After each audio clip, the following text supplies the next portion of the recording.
Amados irmãos, eu estava em dias de férias e de repente, pode acender as luzes, eu tomo notícia, como você, de um atentado muito sério que aconteceu a um jornal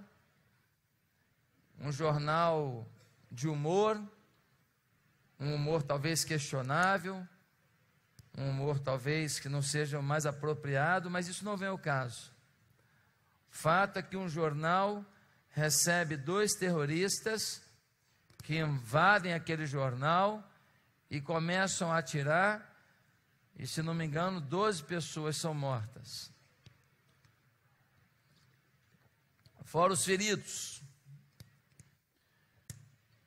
Na fuga, um policial entra em rota de colisão com eles e é fuzilado com um tiro na cabeça. Você viu essa cena? Um tiro na cabeça. Começam a encurralar os terroristas e então um dos seus amigos, também terrorista, decide ajudá-los, tirar o foco deles. Entra num mercado judeu e mata também, se não me engano, 4 pessoas, foi isso? Mais 4 pessoas. Interessante o desfecho dessas 2 ações terroristas. Tanto os 2 criminosos do jornal, quanto o terrorista do mercado, todos eles saem de suas posições em direção à polícia, atirando compulsivamente, para que os policiais também atirem e assim tirem suas vidas. E assim eles morram como mártires pela causa que acreditam, pela causa muçulmana radical, pela causa muçulmana extremista, que é o normal. Meus amados irmãos, a partir de então, uma frase toma o mundo. 4 milhões de pessoas fazem uma passeata em Paris, expondo esta frase. E hoje de manhã eu aprendi a falar em francês. Je suis Charlie. É isso mesmo? Falei certo agora? Je suis Charlie, que significa, eu sou Charlie, eu sou o jornal, eu represento o jornal, eu estou com o jornal, eu apoio o jornal, eu acredito no jornal, eu valorizo o jornal Charlie.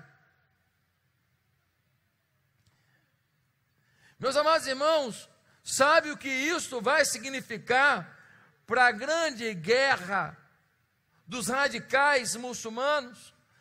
Eu estava vendo uma reportagem nos Estados Unidos, foi entrevistada uma autoridade no assunto religião. Perguntaram para ele quantos líderes muçulmanos há no mundo. Ele falou, quantos muçulmanos há no mundo? Ele falou, 1,5 bilhão. Ele falou, e quantos são extremistas? E morreriam por essa causa? Quantos morreriam nesta jihad, nessa guerra santa? Porque não são todos extremistas, mas quantos seriam esses? Ele falou, da ordem de 15% a 20%. Meus irmãos, ele falou que 300 milhões de pessoas estão dispostos a se bombardear por aquilo que acreditam. Eu fiquei chocado. Não são todos extremistas não, é verdade. Mas de 15% a 20%, nós estamos falando de 300 milhões de pessoas do mundo, fariam o que aqueles 2 fizeram. É 100 milhões a mais que a população do Brasil.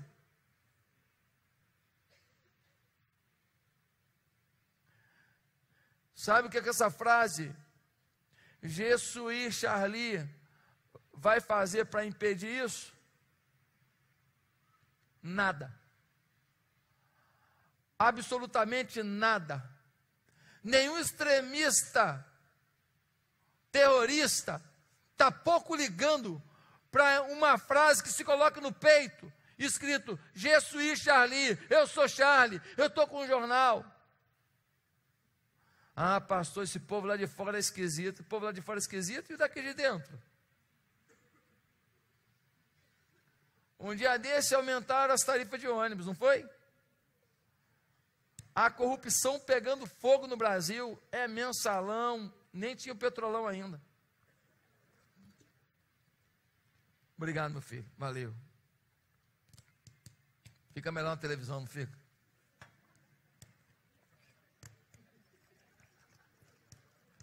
O pessoal aí é prudente, pai, eu que vacilo aqui. Meus irmãos, aumentaram a tarifa de ônibus, começou um movimento na nação. Passeata no Rio, passeata em São Paulo, passeata em Curitiba, passeata em Porto Alegre e tal. E os black blocs, não foi isso? Black bloc para cá, black bloc para lá. Aí todo mundo começou a falar o quê? O país acordou. Ai.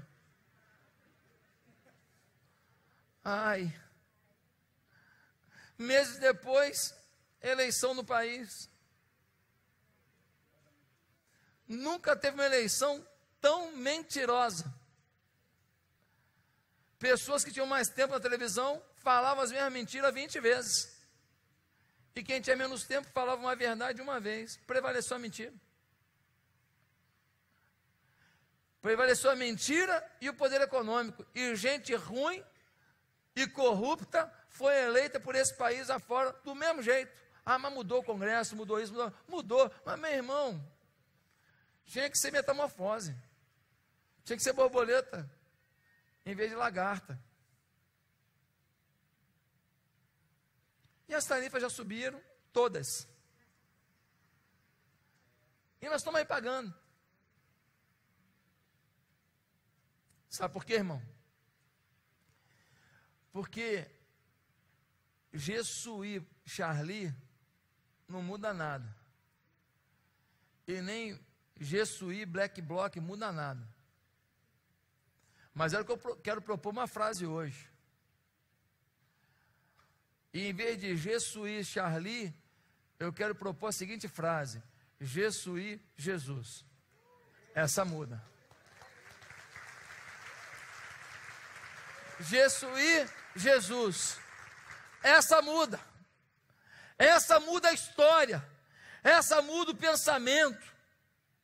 Irmãos, o meio artístico do nosso estado do Rio de Janeiro apoiou um candidato que tem 3 propostas fundamentais na plataforma dele como deputado. Primeiro, a aprovação das drogas, legalização das drogas. Realmente, nós estamos precisando de droga, né, gente? Nossa, é o mais importante. Olha, as crianças estão precisando de droga, os velhos de droga, todo mundo precisando se drogar. Primeira coisa que eles estão, proposta desse, que o meio artístico todo apoiou. Segunda proposta fundamental dessa pessoa que está representando o nosso estado, legalização da prostituição como profissão. Irmão, só pode querer legalização da prostituição quem não valoriza uma mulher. Só pode querer legalização da prostituição quem não valoriza um ser humano. Uma mulher que está num quarto, entra um fedorento, um grosso, um ignorante qualquer, usa e abusa, e depois humilha pagando, ó, usei porque eu paguei. E alguém quer legalizar isso? Alguém acha que isso é futuro? Pegue a sua filha e faça isso. Quem é que vai fazer isso com a filha, tendo o mínimo de dignidade? Legalizar. Terceira proposta, que o meio artístico todo apoiou. Todo não, mas a maior parte. Dando uma votação expressiva. Dividir a sociedade pela questão da sexualidade. Promover desarmonia na sociedade por causa da sexualidade. Querido, pessoa pode ser homossexual, mas se tem uma coisa que ele nunca vai ser, é meu rival. Eu nunca vou concordar com a homossexualidade. Por quê? Porque eu acredito na Bíblia. A Bíblia mudou minha vida. Eu não tenho como concordar, mas eu não tenho como discordar da vida dele. Eu não tenho como discordar de amá-lo. Eu não posso deixar de me alegrar quando ele tem uma vitória no trabalho dele, uma vitória na vida financeira dele, uma vitória nas coisas dele, porque a sexualidade dele não define se vai ser amado ou não. Não está em jogo o amor que Deus nos deu por causa da sexualidade de alguém. Agora, eu não concordo, porque Deus não concorda, ponto. Eu tenho que saber lidar com o outro e respeitar, mas não. Terceira coisa, proposta desse que foi apoiado pelo meio artístico, a lei da homofobia, que a presidente da República agora disse para os seus ministros: eu quero aprovar essa lei. O presidente Dilma disse agora, 2 semanas atrás: você tem que ler jornal, hein, se você não está sabendo. Vamos orar pela presidente, ela está mal, começou mal. Com tanto problema nesse país, ela está preocupada em legalizar isso. A divisão da sociedade pela sexualidade. A sociedade tem que se unir, não se dividir. Eu não estou aqui para dividir minha relação com alguém porque ele fez uma escolha que eu discordo, não. O meu amor por ele não está em negociação por causa de uma escolha errada. Que história é essa? Querer me dividir? Porque ele optou isso? Não, querem criar um ódio para com a igreja. Black Bloc, meio artístico, Jesuí, Charlie, não resolve. Mas Jesuí, Jesus, resolve. Ah, resolve. Pastor, por que o senhor está propondo isso? E qual é o título do sermão? O título do sermão é: não adianta falar Jesuí, Charlie. E por quê? Por que eu estou dizendo que Jesuí, Jesus resolve? Primeiro, são 2 motivos apenas. Porque não há outro caminho religioso ou filosófico que promova mais reconciliação entre as pessoas do que a pessoa de Jesus. Não há outro caminho que promova a integração de gente diferente, gente que discorda de opinião, do que Jesus. Dá um exemplo, pastor. Jesus montou o seu staff, convidou alguns homens para compor o apostolado com ele. No meio daqueles homens tinha um homem chamado Simão o Zelote. Simão o Zelote, é preciso que você entenda que naquela época de Jesus, o Império Romano havia invadido a Palestina. O Império Romano dominava tudo. Como a gente, na época que Portugal entrou aqui, nós éramos colônia portuguesa. Agora, aquele povo era colônia romana. E quando Roma entrou, tomava, pegava a riqueza e levava. E tinha um partido do submundo chamado Partido Zelote. Esse partido tinha um plano de pegar em armas e matar tudo quanto é soldado romano que pudesse, e vencer, e ter a sua nação deles novamente. Era um partido ultranacionalista, que estava disposto a matar para ter independência. Só que no mesmo grupo de Jesus, além de Simão Zelote, tinha um homem chamado Mateus. O que ele fazia mesmo, hein? Ele era cobrador de imposto. Para quem? Para Roma. Para um Zelote, esse cara é um traidor, tem que morrer. Para um Zelote, um cara que cobra imposto do seu povo para mandar para fora, para mandar para os outros, é um traíra, é um traidor, merece morrer. Mas quando o Zelote e o cobrador de impostos se encontram em Jesus, se tornam irmãos. Se tornam irmãos. Porque Jesus apregou a reconciliação. 2 homens chamados por Jesus, uns caras tranquilinhos, tal de João e Tiago, apelido deles, filhos do trovão. Eu fico imaginando que o João tinha um peitoral sarado, musculoso. Tiago devia ser todo definido, tanquinho, que nem Joe. E aí, esses caras deviam chegar assim, meu irmão, confusão rolou, o pau quebrava. Filhos do trovão, não mexe com esses caras não, esses caras são perigosos. Mas quando Jesus convida, sabe o que aconteceu com o Tiago? Se tornou um cara tão amoroso, tão comprometido com a obra de Deus, que morreu com o pescoço degolado pelo seu amor à obra de Deus. E o que aconteceu com João? Mudou de nome, de filho do trovão, foi chamado de apóstolo do amor. Um cara tão amoroso, que Jesus, quando estava na cruz, ele falou: João, a Maria sabe que eu não sou filho dela, eu sou filho de Deus, mas eu fui gerado no ventre dela. Eu chamei ela de mamãe. Ela está sofrendo, cuida dela para mim, porque você é o homem mais amoroso para cuidar desta mãe terrena que eu tive. E Jesus na cruz,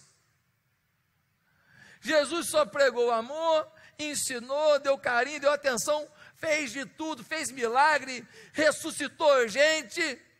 Aí um belo dia, as autoridades religiosas estão com raiva dele. Por quê? Porque ele está famoso.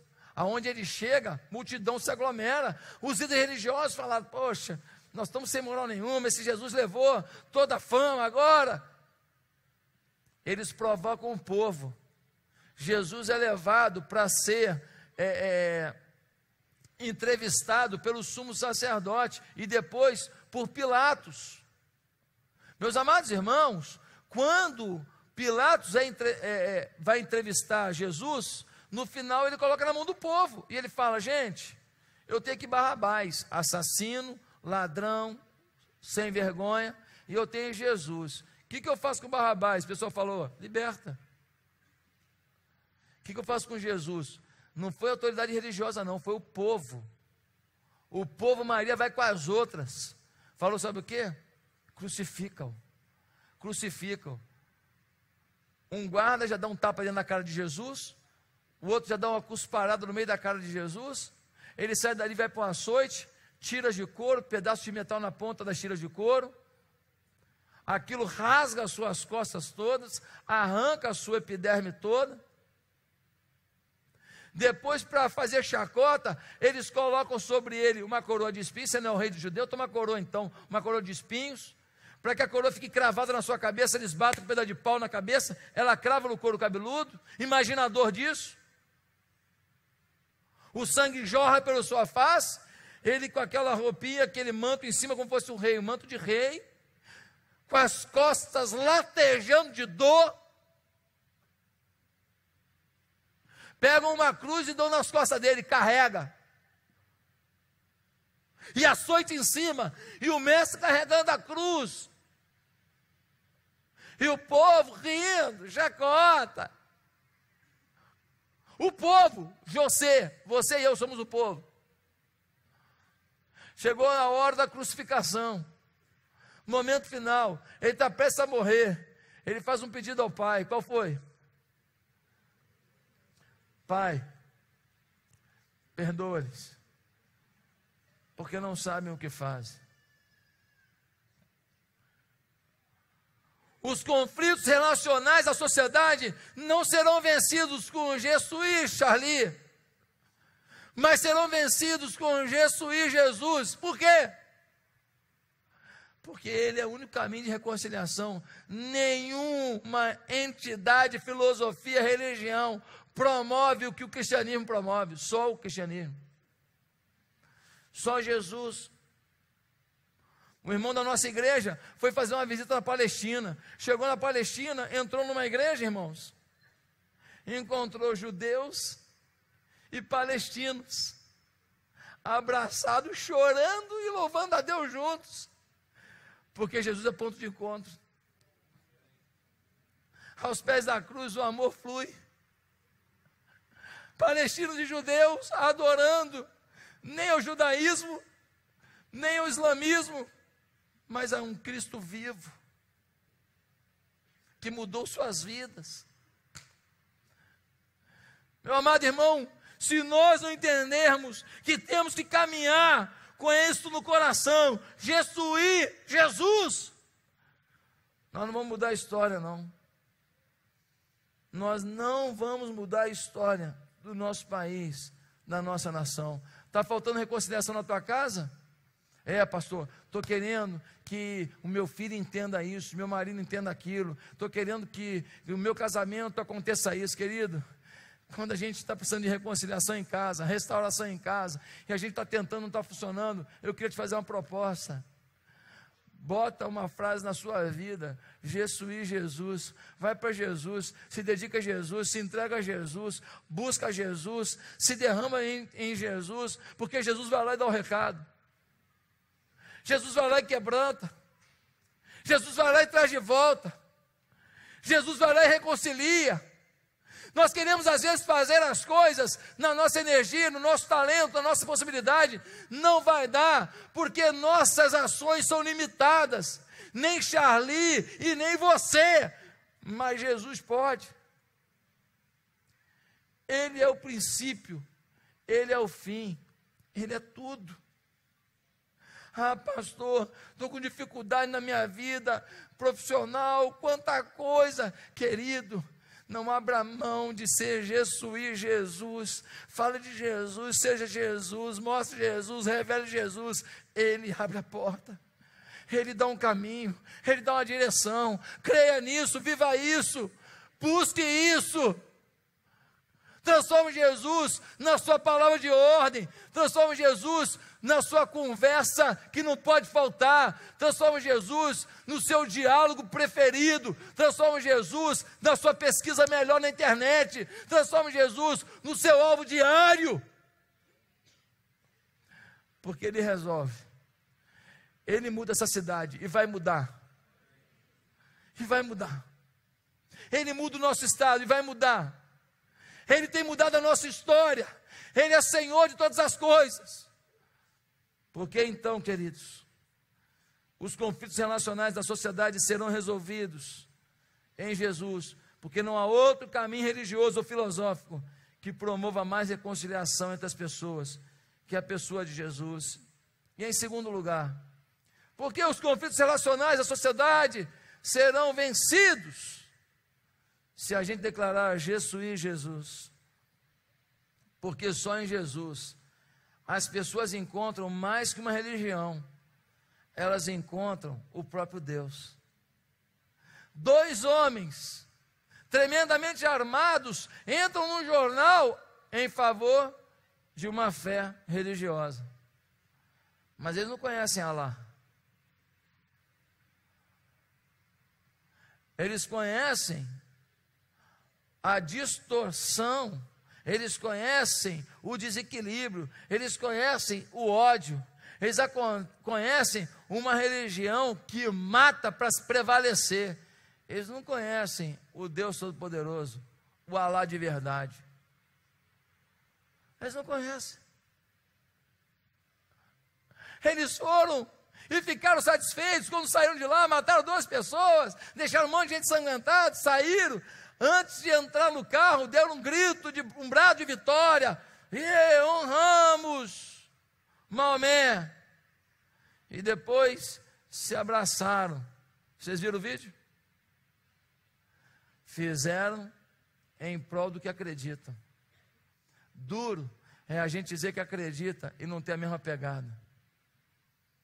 Duro é a gente dizer que acredita e não se abraçar por uma vida que a gente consegue levar na igreja, por uma vida que a gente consegue fazer uma oração dentro de um metrô, dentro de um BRT. Duro é a gente não ter essa vontade explosiva. Aqueles rapazes, eles não conheciam o Deus Todo-Poderoso. Querido, Jesus não é mais um guru, não é um profeta, não é um líder religioso. Jesus é o Filho de Deus. Quando a gente o conhece, a gente conhece a Deus. Quando uma pessoa começa a estudar a vida de Jesus e seus ensinos, ela descobre como é Deus. Pastor, como é que eu devo viver nesse mundo? Olha para Jesus. Um homem que perdoava os seus acusadores. Um homem que dava amor o tempo inteiro. Um homem que buscava uma intimidade com Deus o tempo inteiro. Um homem que ficou 40 dias e 40 noites de jejum buscando a face do Pai. Um homem que toda a chance que tinha, depois de um momento lá de trabalho, pregando e curando, ele logo procurava um cantinho, uma montanha, uma praia, um lugar reservado para buscar a face de Deus, e fazia isso a madrugada inteira. Está lá na Bíblia. Quer aprender como viver? Olha para Jesus. Por isso que um livro foi um best-seller no mundo inteiro. Em seus passos, o que faria Jesus? Quando a gente vai para Jesus, a gente não encontra uma religião, a gente encontra Deus. Ah, pastor, mas Jesus não é um espírito iluminado, como dizem os espíritas. Jesus não é nada espírito iluminado. Jesus é o Filho de Deus. Pastor, como que o senhor está dizendo isso?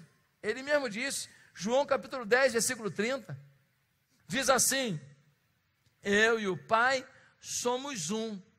Se Jesus e o Pai não são um só, então ele é um mentiroso, então ele não é espírito iluminado coisa nenhuma, ele é um mentiroso. Ou você acredita em Jesus, ou você descarte Jesus. Ele disse, eu e o Pai somos um. João capítulo 17, versículo 22, e eu dei-lhes a glória que em mim me deste, para que sejam um, como nós somos um. Um dia os discípulos falaram, Jesus, mostra-nos o Pai. O que ele respondeu? Eu estou com vocês esse tempo todo, vocês ainda querem ver o Pai? Olhem para mim e verão o Pai.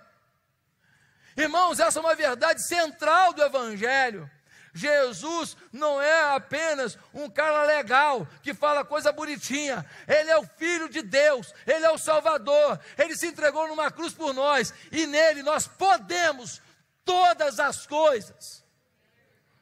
Ah, meus amados irmãos, sou de uma mulher crente, mulher simples, moradora de uma favela. O traficante, o filho dela começou a se envolver com o tráfico de drogas. O traficante matou o filho dela. Tempo depois, o traficante que matou o filho dela foi preso. Foi preso e a mulher foi lá visitar o traficante. Ele não queria recebê-la, ela insistiu. O rapaz que matou o filho dela acabou vindo. Ela levou bolo, ela levou fruta para ele.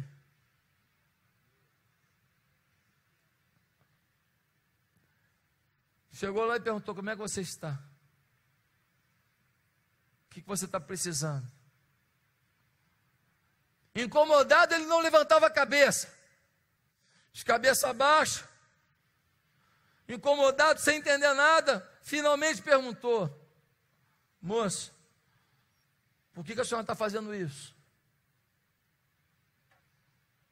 A mãe do rapaz que foi morto pelas mãos daquele traficante respondeu, porque não queria que você pensasse que Jesus não pode perdoar você pelo que você fez com meu filho. Só o Evangelho. Só o Evangelho. Só Jesus. Na vida de uma mulher crente, pobre, sofrida, mas que tem a maior riqueza de todas no seu coração. Ela conhece a pessoa de Jesus. Ah, meus irmãos, se nós declarássemos Jesus para valer no nosso dia a dia, a gente mudava a história dessa cidade em 10 anos. Em 10 anos, as bocas de fumo iam ficar vazias. Em 10 anos, as moças da prostituição iam arrumar um emprego, e a gente ia dar emprego para elas nas nossas empresas. Em 10 anos, os meninos iam ficar se drogando, enchendo os cornos, bebendo ali, nessas boates aqui da Barra da Tijuca, que parecem inofensivas, mas ensinam os nossos jovens a se embebedar e a se prostituir. 10 anos, a gente mudava a história dessa cidade. E se essa cidade, que é a vitrine do Brasil, mudar, a gente muda a nação. O avivamento está na nossa mão. Deus quer mandar o avivamento, mas tem que ter gente corajosa para dizer Jesus, Jesus, o tempo inteiro, em qualquer lugar, com qualquer pessoa. Preguei em algumas igrejas nos Estados Unidos agora, nesse período de férias. Um dia, fui almoçar com um homem muito rico, muito rico. Pensa no homem rico. Ele contou muita coisa que ele conseguiu empreender e ganhar. Mas no final daquela conversa, tem gente que estava nessa reunião comigo e sabe o que eu estou falando. Eu pude falar uma frase para ele. Mateus 16, 26. De que adianta o homem ganhar o mundo inteiro e perder a sua alma? Você falaria? Meu irmão, em todo tempo, diante de todos, em todo lugar, nós precisamos ser Jesus. Porque Ele muda o coração dessas pessoas. Ele muda o coração do pobre, do rico, do mameluco, do cafuso. Talvez você diga, pastor, eu conheço a Jesus, e esta paz, esta reconciliação, esta alegria, não está sobre a minha vida, esse amor não está sobre a minha vida. Então eu quero te falar uma coisa, você ainda não conhece Jesus, para valer. Ah, você não conhece. Não pode conhecer. Mateus capítulo 16, versículo 13 a 18. Os discípulos estão com Jesus. Mateus 16, 13 a 18. E Jesus pergunta para eles duas coisas. Primeiro, quem que os homens dizem que eu sou? Eles falam, uns estão dizendo que o Senhor é João Batista. Gente, isso era um baita elogio. João Batista, na verdade, é o herdeiro do sumo sacerdócio de Israel. Ele é filho de Zacarias, que é da linhagem de Levi. Tinha que ser da linhagem de Levi para ser sumo sacerdote. Na verdade, na época, tinha 2 sumos sacerdotes, Anás e Caifás. Só por isso havia problema, que sumo sacerdote é um só, não pode ser 2.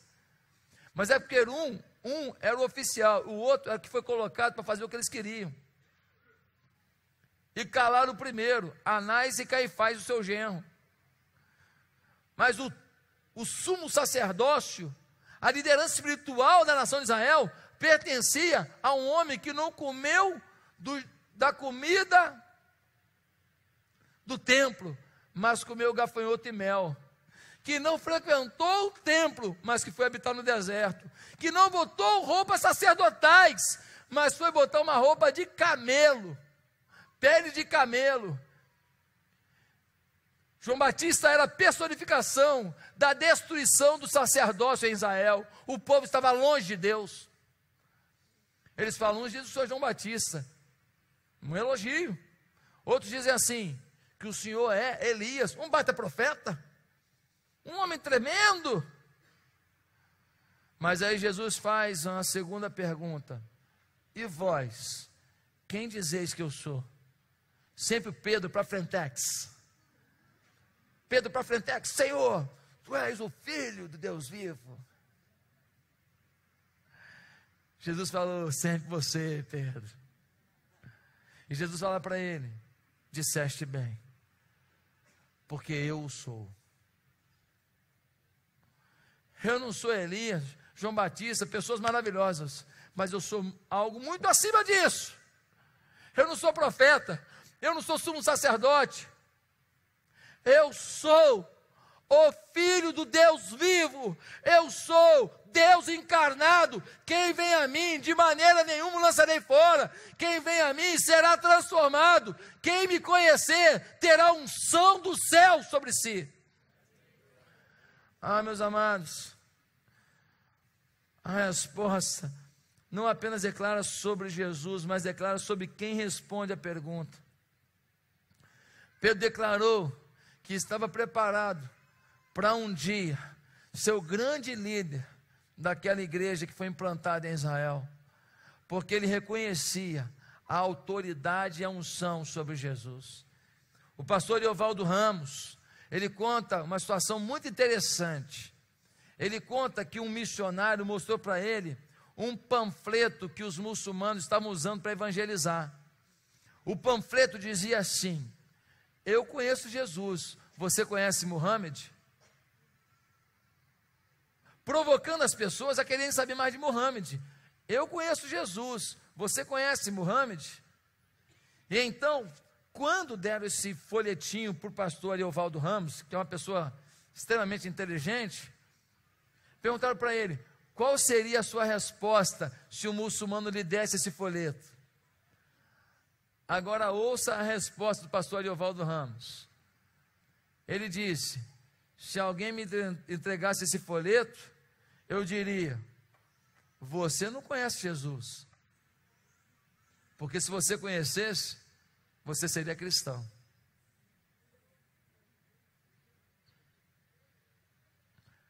O seu folheto diz: eu conheço Jesus, você conhece Muhammad? Você não conhece. Se você conhecesse, não tinha jeito. Você não estava entregando esse folheto. Você rapidinho se tornava um cristão. Meu amado irmão, tem um pessoal por aí que fala muita coisa sobre Jesus, e tem um homem que ele nem está falando como um evangélico, mas a frase dele me chamou a atenção. Humberto Eco, um estudioso, disse o seguinte: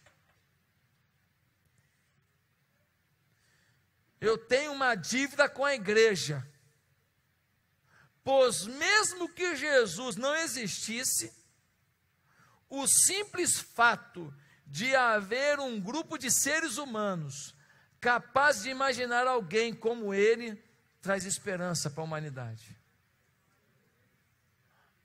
O simples fato de ter um grupo de pessoas que pensam em alguém como ele traz esperança. Jesus é a nossa esperança. Ah, pastor, eu sou um ungido de Deus. Querido, o ungido de Deus é Jesus. Nós somos os privilegiados que podemos servir a esse Jesus, e ainda temos um monte de presente que Ele nos dá. O ungido é Ele. Se alguém um dia dizer: não, que eu sou ungido, eu sou... irmão, prega Ele na cruz, 3 dias depois volta e vê se ele saiu. Se ele sair, ele é ungido. Se não, querido, o ungido é um só. Deus falou nesses últimos dias para o seu Filho, que é a expressão exata do seu ser. E tem uma frase que a gente fala aqui na igreja, que ela precisa ter apenas uma ressalva: o melhor de Deus está por vir, em termos da nossa história, porque o melhor de Deus não está por vir, já veio. O nome dele é Jesus. Já veio, já está aí, já está agindo, já está mudando vidas, já está mudando corações, já está tocando na gente, já está transformando casamento, já está fazendo aquele cara meio abrutalhado dizer: eu tenho que tratar essa mulher melhor, Jeová. Já está fazendo aquela mulher que aprendeu a não confiar em homem, porque o pai dela era assim assado, falar: meu Deus, o meu marido não pode pagar a conta do meu pai. Já está fazendo o filho dizer: meu Deus, o meu pai pode ser isso, aquilo, aquilo outro, chato, o que for, mas eu tenho que honrar meu pai. É a palavra de Deus. Já tem gente largando droga, bebedeira, um monte de porcariada, prostituição, pornografia, dizendo: eu preciso viver de forma santa, para ter contato e conhecer melhor esse Jesus. Jesus está mudando a história de multidões, inclusive da sua vida. É a Ele e por Ele que nós vamos viver. Eu quero terminar dizendo que eu soube de um irmão, consultor de empresas, renomado, baita consultor de empresas, e um dia ele foi fazer uma consultoria, dar uma palestra numa multinacional, e quando ele chegou lá, naquele ambiente empresarial, profissional, cheio de limites, não pode falar disso, daquilo, e ele disse o seguinte: estou muito grato a Jesus Cristo, Deus que se fez carne por estar aqui. É um prazer conhecê-los. Vim trazer algumas informações de negócios e liderança e sou grato a Jesus. Deus que me veio em carne e que marcou este encontro. As pessoas olharam aquele consultor renomado com livros escritos, falando que Jesus, o Deus que se fez carne, o levou até ali. Ficou um olhando para o outro, sem entender muito bem aquilo, mas aquele homem sabia o que estava fazendo. Ele estava dizendo: nenhum ambiente, e nenhum dinheiro, e nenhuma pressão vai roubar de mim a certeza de que devo afirmar onde eu estiver: Jesus. Se a gente fizesse igual, hein? Se a gente vivesse assim, se a gente decidisse a partir de hoje, aonde a gente fosse, com qualquer pessoa que a gente andasse, independente da posição econômica, social, cultural dessa pessoa, se a gente decidisse colocar na pauta do dia a frase Jesus, eu sou Jesus, a gente se lembraria que na verdade nós somos Jesus. Mas como assim, pastor? Ele não está mais aqui em forma carnal, mas a Bíblia diz que ele agora habita nos nossos corações. E onde eu vou, Jesus está indo. E onde eu toco, Jesus está tocando. E quando eu falo, Jesus está falando. E quando eu cuido de alguém, Jesus está cuidando. Jesus. Ou talvez você prefira I am Jesus. Ou talvez você prefira falar numa língua africana. Depois você fala aí. Não importa o idioma, mas importa a postura. Jesus Charlie não tira as divisões sociais que se alavancam sobre o mundo na questão da sexualidade e na questão religiosa. Mas no amor de Jesus, na declaração que nós somos Ele, há esperança. Podemos mudar a história. Que você possa, ao final desse culto, declarar de todo o seu coração, em qualquer tempo, em qualquer lugar, na minha boca e na minha vida, não negocio, declararei com gestos e palavras, Jesus. Talvez alguém aqui me diga assim: pastor, achei muito interessante, mas eu não tenho esse Jesus na minha vida ainda não. Esse Jesus não mudou minha história não. Eu não tenho essa vontade de falar isso, de viver isso. Eu não tenho essa força para fazer isso. Provavelmente você precisa então hoje tomar uma decisão.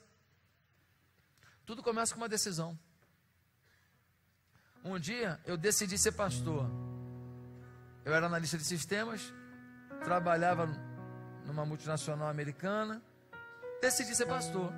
Aí fui fazer seminário, fui estudar, tal, levou anos até ser pastor. Mas um dia eu tomei a decisão. Um dia, a Bianca deu em cima de mim, né? Ela decidiu, né?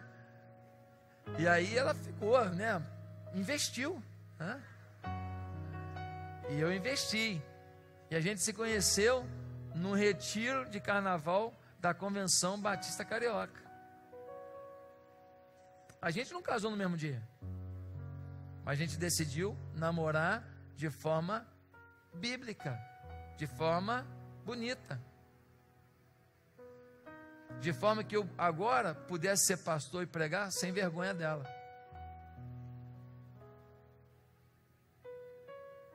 Um dia eu tomei uma decisão. Anos depois veio o casamento. Anos depois o primeiro filho morreu no ventre dela. Ficamos juntos. Anos depois, o primeiro filho que vingou, o Lucas, que está com 15 anos. Anos depois, o segundo filho que vingou, o Gabriel, que está com 12 anos. Tudo começa com uma decisão. Qual é a sua decisão? Você quer declarar: eu sou Jesus? Quero pedir que todos curvem a cabeça agora. E se você quer hoje começar uma nova vida em Jesus, eu tenho 2 minutos apenas, que eu estou além do horário. Eu tenho 2 minutos, mas eu preciso te dar essa chance. Se você hoje quer entregar sua vida a Jesus de todo o coração, quer viver em Jesus de todo o coração, se você quer hoje começar uma nova vida em Jesus para valer, se você quer andar e as pessoas notarem que você é Jesus, então eu queria te convidar a agora fazer uma oração comigo, dizendo: eu quero Jesus como Rei da minha vida, Senhor da minha vida. Você quer isso? Onde você está? Repita comigo: Santo Deus, hoje eu fui tocado por essa palavra de defesa da fé, e eu quero ser parte disso. Eu estou sentindo Jesus tocando na minha vida. Eu quero pedir perdão dos meus pecados e quero me entregar a Jesus agora. Por isso eu digo: Jesus, entra na minha vida. Eu quero que as pessoas notem que eu sou Jesus onde eu ando, onde eu vivo, onde eu trabalho, onde eu estudo, onde eu brinco. Governa a minha vida, Jesus. Em nome de Jesus eu oro. Amém.